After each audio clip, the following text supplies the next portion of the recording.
అనిల్ గారు, సో చాలా మంది పెన్నీ స్టాక్స్ గురించి అడుగుతుంటారు నన్ను కూడా. ఏమన్నా సరదాగా ఒక 4 పెన్నీ స్టాక్స్ ఉంటే చెప్పు ఇన్వెస్ట్ చేసుకుంటాం అని చెప్తుంటారు. యెస్. నేను చెప్తుంటాను అవన్నీ వాటి మీద కాన్సంట్రేట్ చేయడం కరెక్ట్ కాదండి. అవి ఎప్పుడు బబుల్ క్రియేట్ అయ్యి ఎప్పుడు బరస్ట్ అవుతాయో తెలియదని చెప్తాను. మీ స్టైల్లో ఒక్కసారి పెన్నీ స్టాక్స్ గురించి డీటెయిల్గా మన ఆడియన్స్తో షేర్ చేసుకోండి. పెన్నీస్ అంటే యూజువల్లీ ఏంటంటే యూఎస్ లెక్కన ఏంటంటే 10, 20 పైసలు అంటే 0.2, 0.3, 0.1 ఆ రేంజ్లో ఒక్కొక్క షేర్ ట్రేడ్ అవుతున్న స్టాక్స్ని పెన్నీ స్టాక్స్ అంటారనమాట. అంటే తక్కువ ప్రైస్తో మన ఇండియాలో మేబీ అంటే కంపారిజన్ ఏంటంటే ₹20 అండ్ లో పర్ షేర్. అంటే ఒక్కొక్క single digit double digit maximum అంతే. అది 20 ఎక్కువ ₹30 అంతకన్నా ఎక్కువ కాదు. ఎందుకంటే మనది ఇన్ఫ్లేషన్ పెరిగిందని ₹30 అంతే. సో 30 అండ్ లోపల ఉన్న షేర్లు మాత్రమే మనం పెన్నీగా కన్సిడర్ చేయొచ్చు అనమాట.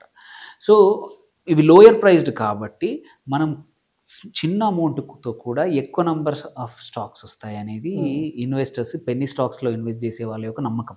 Very simple. ఏంటంటే నీ దగ్గర ₹10,000 ఉన్నాయి, ₹10 ఉందనుకోండి, 1000 షేర్లు వస్తాయి.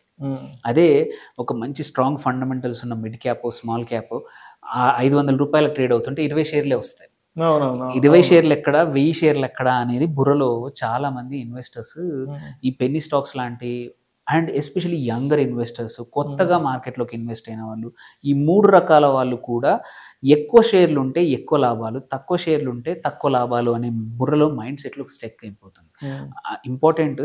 సో అది కాకుండా జనరల్గా మనం ఏం చెప్తాము, గ్రోత్ ఇంపార్టెంట్, నంబర్ ఇంపార్టెంట్ కాదు. సో 20%తో సేమ్ అమౌంట్ ఆఫ్ మనీ 20 షేర్లు అయినా పర్లేదు, 20% గ్రో అయితే 10,000కి 20 అంటే ₹2,000. ఇక్కడ ఒక్కొక్క షేర్కి ఇక్కడ కూడా 20% గ్రో అయినా అంతే 2,000 లాభం వస్తాయి.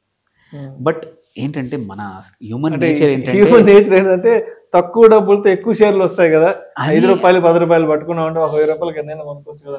₹1 అంటే ₹10 15 అవ్వడం ఈజీ అనుకుంటారు, బట్ కానీ అది కానే కాదు. సో అందరూ అంటే ఎవరు ఇన్వెస్ట్ చేస్తారు పెన్నీ స్టాక్స్ అంటే ఇలాంటి మైండ్ సెట్ ఉన్న వాళ్ళు ఇన్వెస్ట్ చేస్తారు.